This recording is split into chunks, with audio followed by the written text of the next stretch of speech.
Did you know that Napoleon Bonaparte, one of the most formidable leaders in history, might have had a fear of cats?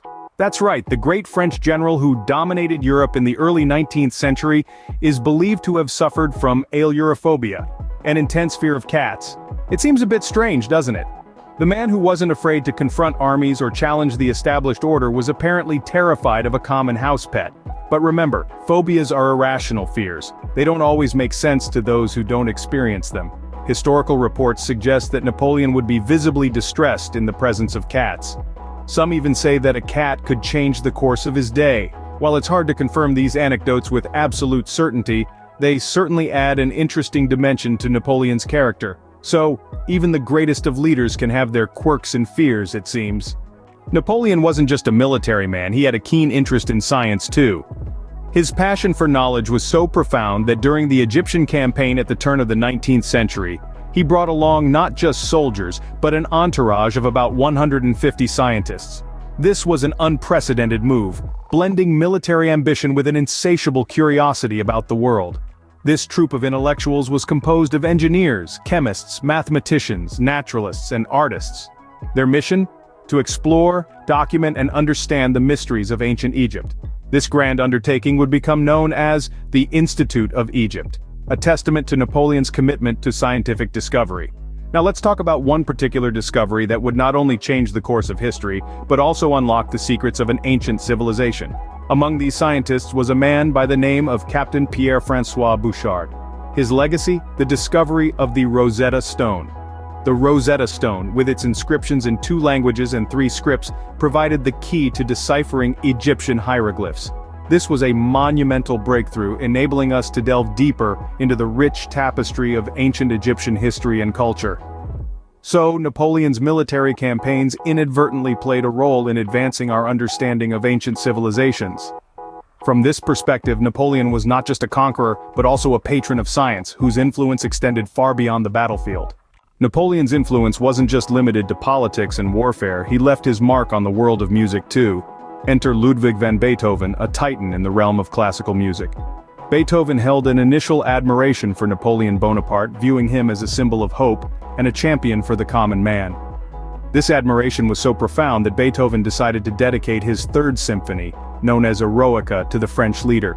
Eroica, a grand and heroic composition, was a fitting tribute to a man Beethoven saw as a liberator, a revolutionary. But as with many things in life, the situation took an unexpected turn.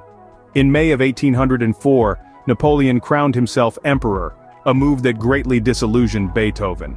The man he had admired for his democratic ideals had seemingly succumbed to the allure of absolute power. In a fit of rage, Beethoven took the title page of his symphony and violently scratched out the dedication to Napoleon. He was reported to have exclaimed, "So he too is nothing more than an ordinary man. Now he will trample on all human rights and only indulge his ambition. He will place himself above everyone else and become a tyrant." The symphony remained, but the dedication to Napoleon was forever removed. And so, Beethoven's Eroica Symphony became a testament to the composer's disillusionment with his one-time hero. A fascinating intersection of art and politics, isn't it? Napoleon's 1812 campaign in Russia is a tale of ambition, endurance, and devastating loss. As the summer sun blazed over Eastern Europe, Napoleon Bonaparte, the self-styled Emperor of the French, embarked on what would be one of the most ambitious military campaigns in history. With an army of nearly 500,000 men, he intended to bring Russia to heel and solidify his continental dominance. However, the Russian lands had other plans. The Russian army, under the watchful eye of General Kutuzov, adopted a strategy of strategic retreat and scorched earth. They pulled back, luring Napoleon deeper into the vast Russian interior, all the while torching crops and villages to deny the French any chance of living off the land. As the summer turned to fall and fall gave way to the infamous Russian winter, Napoleon's Grande Armée, once a force that struck terror into the hearts of Europe, was reduced to a mere shadow of its former self. The harsh weather conditions, coupled with a lack of provisions, took a devastating toll. The impact of this campaign was far-reaching. Napoleon, the invincible conqueror, had been humbled by the Russian winter and the tenacity of the Russian people. His military power was significantly weakened, setting the stage for his eventual downfall. The 1812 Russian campaign stands as a grim reminder of the harsh realities of war, and the high price of overreach. The Battle of Borodino, one of the bloodiest battles of the Napoleonic Wars, was a turning point in Napoleon's fortunes.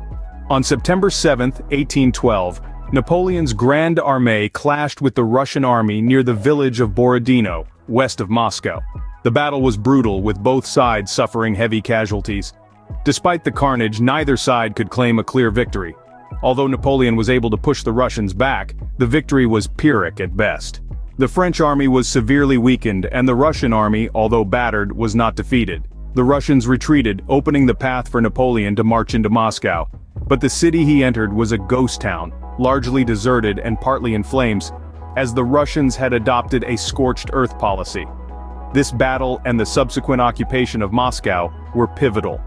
The Russians' refusal to surrender despite losing a battle, and their decision to burn their capital rather than let it fall into enemy hands, marked a turning point in the war. Napoleon was far from home, his army was depleted, and winter was approaching. He had won the battle, but was losing the war. The Battle of Borodino, a grim testament to the high cost of war, marked the beginning of the end for Napoleon.